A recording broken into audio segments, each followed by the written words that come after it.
February 19th, 1944. Lieutenant Ike Kepford zooms over the South Pacific in his F4U Corsair. U.S. Navy doctrine dictates that when his wingman's smoking engine forced him to abort, he should have gone with him. But Kepford doesn't care much for doctrine.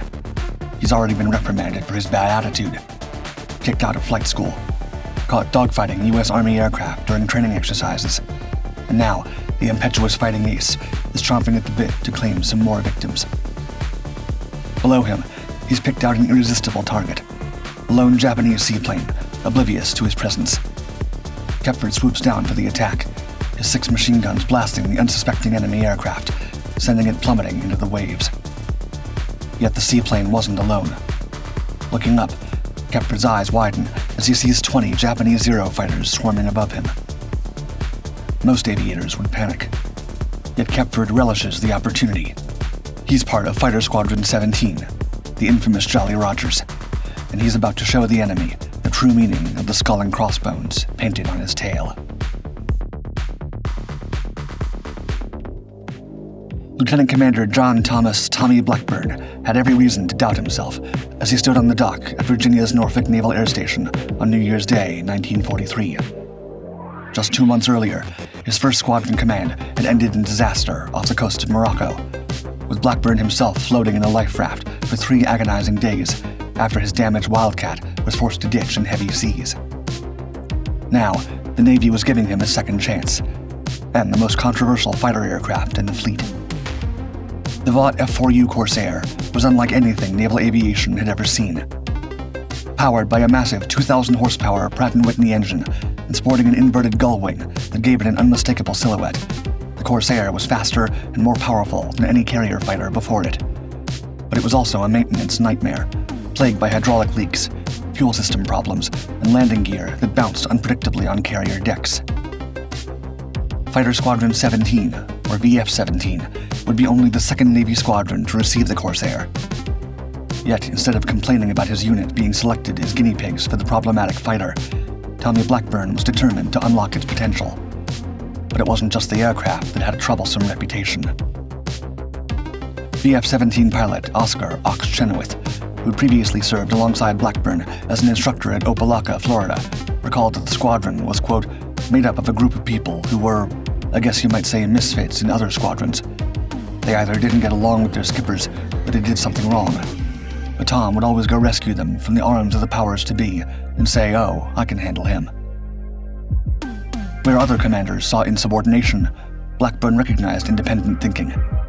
He believed these were the aggressive, maverick spirits who might just be capable of mastering the unit's unconventional aircraft. The unit soon acquired a nickname, Blackburn's Irregulars.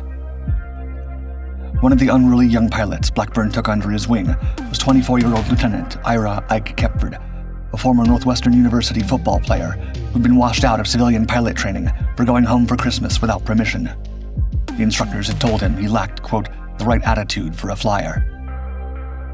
During VF-17's training period at Norfolk, their reputation as reckless wildcards continued to grow. They were so desperate to get into battle that they would often try to hone their skills against other branches of the U.S. military. On one occasion, Kepford is said to have engaged a P-51 Mustang from the U.S. Army Air Force in a dramatic dogfight over the town of Norfolk itself. In large part due to these antics, the squadron was hastily transferred from Norfolk to Manteo, North Carolina, where they completed their training. Blackburn wanted a squadron insignia that matched both the Corsair's pirate name and his ragtag bunch of rebellious pilots. The choice was obvious, the skull and crossbones, with the original design created by pilot Harry Hallmeyer. This birthed another nickname, the one by which the squadron would become legendary, the Jolly Rogers. By summer 1943, VF-17 had achieved what many thought impossible. They had tamed the Corsair. Months of intensive training had solved the fighter's most dangerous quirks, and Blackburn's pilots could land the bent-winged beast on a carrier deck as smoothly as any Hellcat.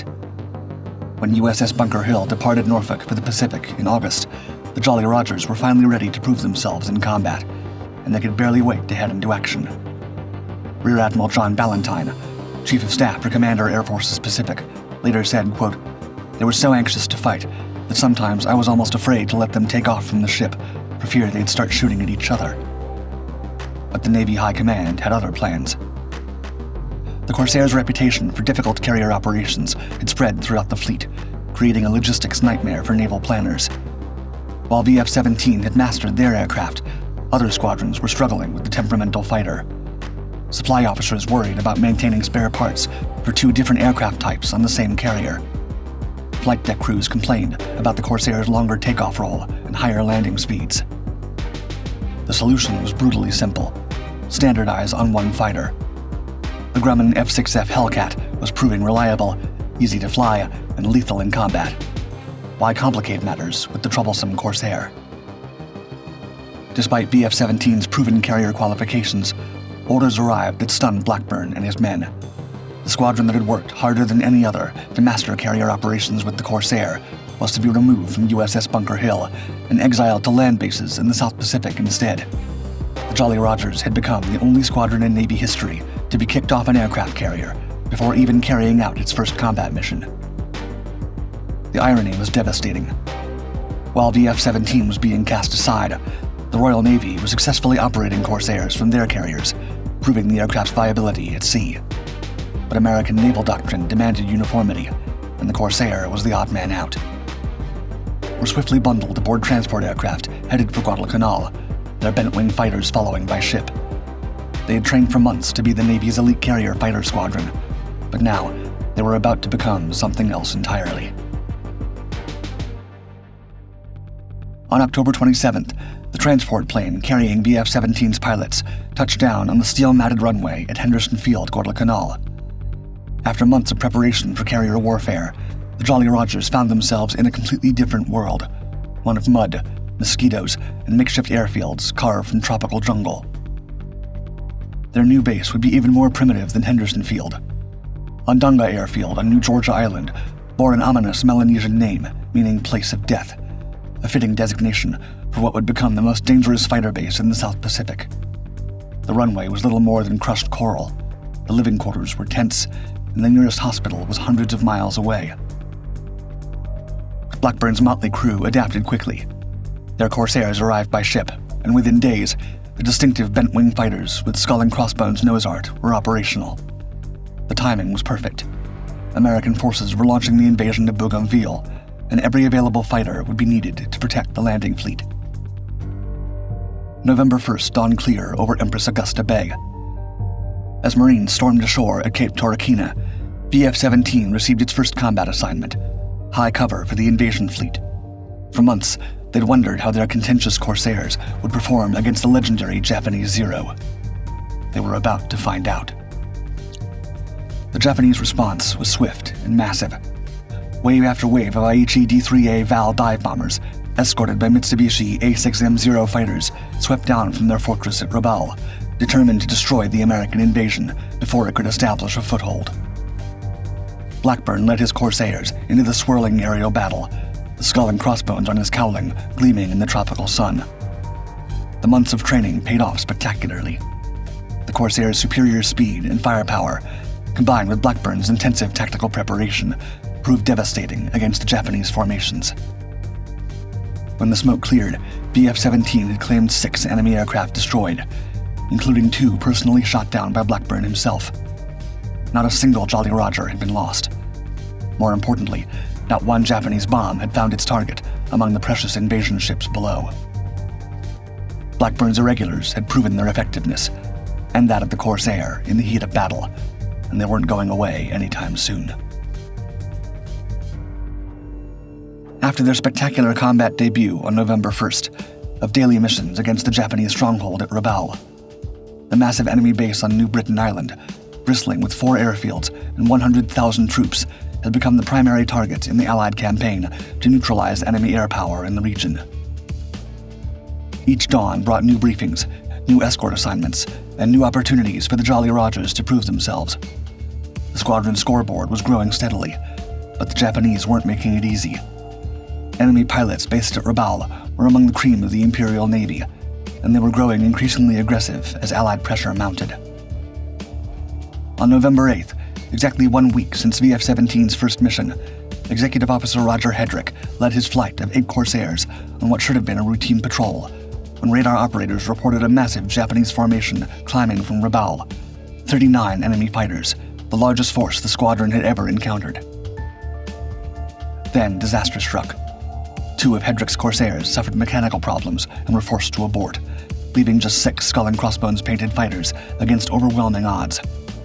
At nearly 7-1, the mathematics of aerial combat seemed insurmountable. But Hedrick wasn't an ordinary pilot. With over 200 hours of fighter experience before his first combat mission, he brought tactical sophistication that other squadrons lacked. As the Japanese formation climbed to intercept, Hedrick positioned his remaining Corsairs for a high-speed slashing attack, using the F4U's superior diving speed to offset the enemy's numerical advantage. The engagement was swift and decisive. Hedrick's 6 Corsairs tore through the Japanese formation, downing 3 fighters and damaging 4 others before climbing back to safety. Not a single American aircraft was lost. The bloodied enemy formation retreated toward Rabaul, having learned that the new Navy squadron fought with precision even when hopelessly outnumbered.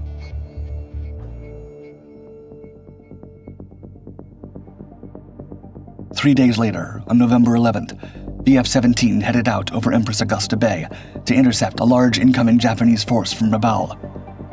Leading the American response in Corsair 29 was Ike Kepford, who would now have his chance to prove those who had doubted his potential as an aviator spectacularly wrong. As VF-17 climbed to meet the massive Japanese formation, over 100 warplanes, he found himself positioned perfectly to attack a formation of enemy dive bombers approaching the American task force below. What followed was a masterclass in fighter pilot instinct.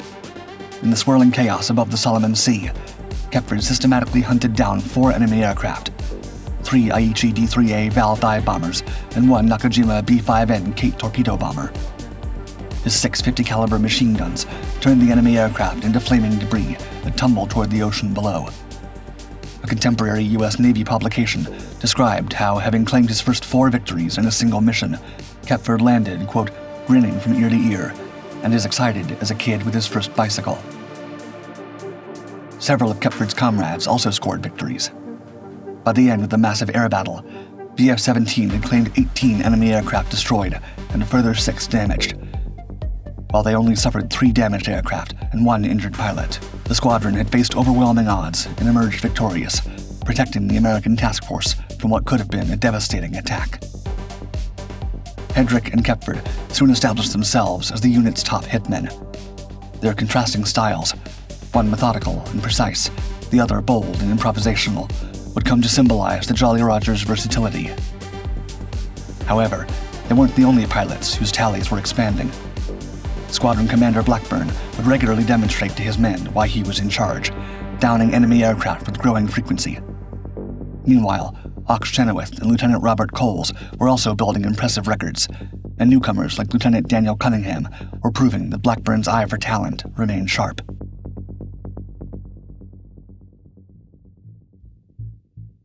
What made VF-17 exceptional wasn't just their aircraft or their individual pilots.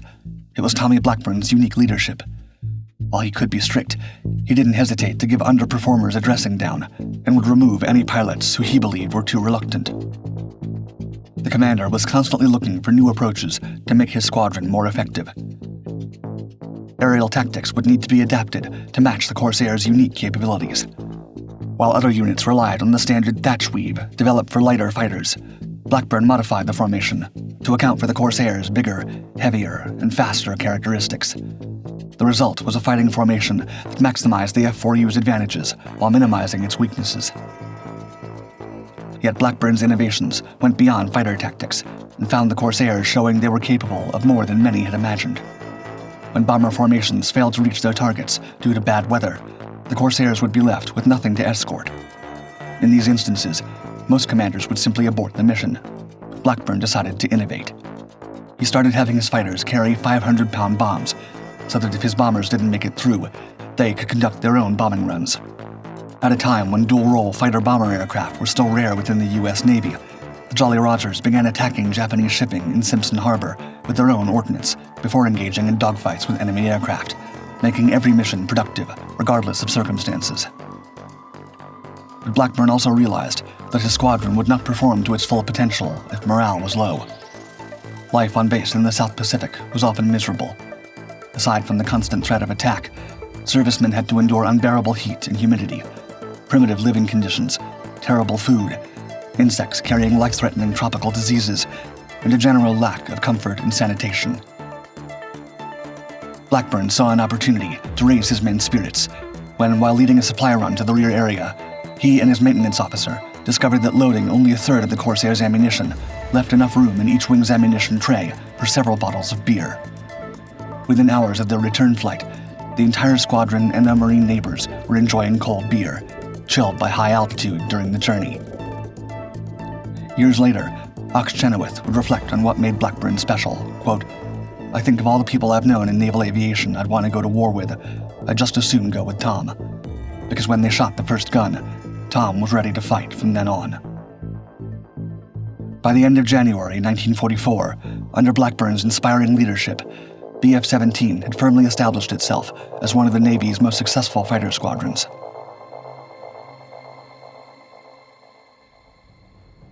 On February 19th, the Jolly Rogers set out on a routine escort mission.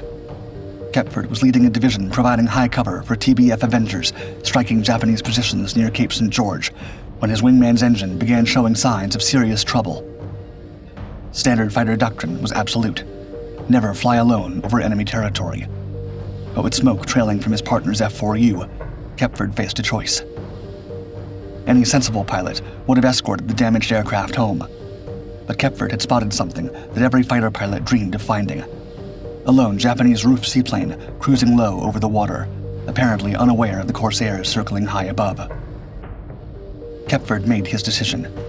He watched his wingman turn for home, then rolled into a diving attack on the unsuspecting enemy aircraft. His .650 caliber machine guns shredded the roof in a single devastating burst, the seaplane exploding into the sea and adding another victory to his growing tally. But his moment of triumph instantly became a nightmare. Out of the clouds at 16,000 feet, a massive formation of Japanese Zeros, at least 20 fighters, came diving toward his lone Corsair. 4 enemy aircraft immediately broke off to pursue him personally, while the rest continued toward the American bomber formation below. Kepford's squadron mates far below heard his voice crackling through the static in a frantic radio transmission, saying, quote, Skipper, this is Ike. 3 have me boxed. I'm headed north." Deep in enemy territory, with fuel running low, Kepford now found himself in a deadly game of cat and mouse, with pilots determined to claim his scalp. The chase stretched across miles of ocean as Kepford used every trick in the fighter pilot's handbook, eventually resorting to his Corsair's experimental water injection system to gain just enough speed to stay ahead of his pursuers.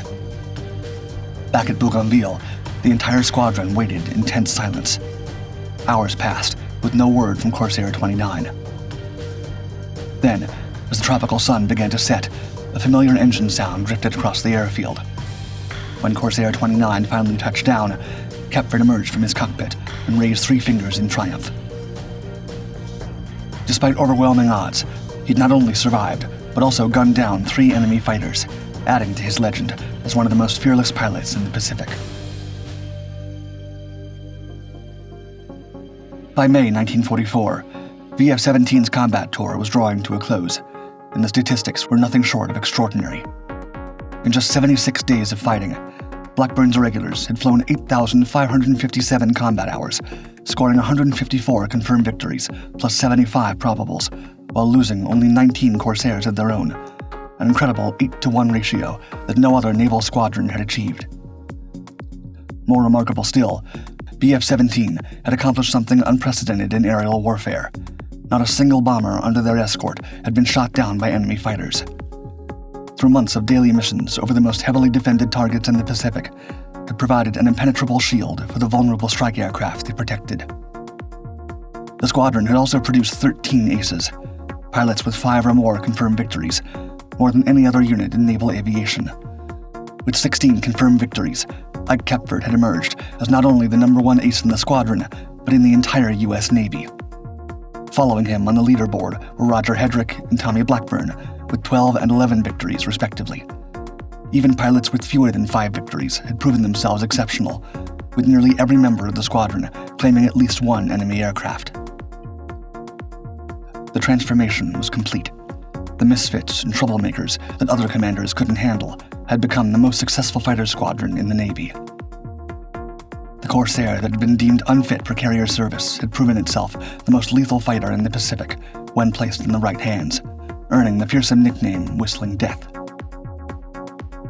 On May 10, 1944, VF-17 flew its final mission from the Solomon Islands. As the last Corsairs touched down at their jungle airstrip, ground crews began the process of preparing the aircraft for shipment back to the United States. The original Jolly Rogers were going home, but for many of the men who had made up the squadron, the war was far from over. Roger Hedrick became the commander of the newly formed VF-84, where he was joined by several other former members of Blackburn's irregulars, including Ike Kepford. Ironically, the squadron was assigned to USS Bunker Hill, the very same carrier which had rejected VF-17 less than a year previously. VF-84 joined Task Force 58 for the final drive across the Central Pacific, participating in the invasion of Iwo Jima, raid on the Japanese home islands, and the historic sinking of the battleship Yamato. By the time the war came to an end, the squadron had notched up a further 92 victories. Meanwhile, Tommy Blackburn's achievements with VF-17 had earned him the Navy Cross and a promotion to Washington, where he was assigned to oversee fleet fighter requirements. But the former squadron commander couldn't stay away from the action for long. He managed to secure a position as an observer with the 3rd Fleet, witnessing the massive Battle of Leyte Gulf firsthand. As the war entered its final phase, Blackburn received his most prestigious command yet, leading Air Group 74 aboard the brand new battle carrier USS Midway. However, as he was still organizing his air group at Newport News, the atomic bombs dropped on Japan brought the war to an abrupt end in August 1945, leaving Blackburn's final wartime assignment unfinished. The original VF-17 didn't simply disappear when the war ended. Instead, it underwent a series of redesignations that kept the Jolly Rogers alive, becoming VF-5B in November 1946, then VF-61 in July 1948. This direct descendant of Blackburn's original squadron continued flying under the Skull and Crossbones until April 15, 1959. When VF-61 was finally disestablished, it seemed the Jolly Rogers tradition might end forever. But in 1960, the commanding officer of VF-84, a squadron established 5 years earlier as the Vagabonds and unrelated to the World War II unit where Hedrick, Kepford, and others had served, made an unusual request. Having formerly served with VF-61, he asked permission to abandon his unit's identity and adopt the Jolly Rogers name and insignia instead. The Navy approved, and on April 1, 1960, VF-84 officially became the new Jolly Rogers. This new VF-84 carried the pirate tradition through the Cold War era, flying everything from FJ-3 Furies to supersonic F-14 Tomcats. When they too were disbanded in 1995, the pattern repeated. VF-103, originally the Sluggers, requested permission to become the next inheritors of the Skull and Crossbones. Today, more than 80 years after Tommy Blackburn first chose the pirate insignia for his collection of misfits, VF-103 continues to embody the aggressive, unconventional spirit he instilled in his original squadron. Flying FA-18 Super Hornets from Naval Air Station Oceana, these modern Jolly Rogers have carried their legacy into combat against ISIS targets in Iraq and Syria, their aircraft returning with bomb silhouettes painted on their fuselages, a tradition that would have made Blackburn proud. In 2013, for the 70th anniversary of the original VF-17's formation, VF-103 redesigned its insignia to incorporate elements from Blackburn's original patches and colors. From the steaming jungles of New Georgia to the high-tech flight decks of nuclear supercarriers, the white Skull and Crossbones on a black field remains one of military aviation's most enduring symbols. Perhaps Tommy Blackburn's greatest achievement wasn't just building the Navy's most successful fighter squadron. It was creating a legend that refuses to die.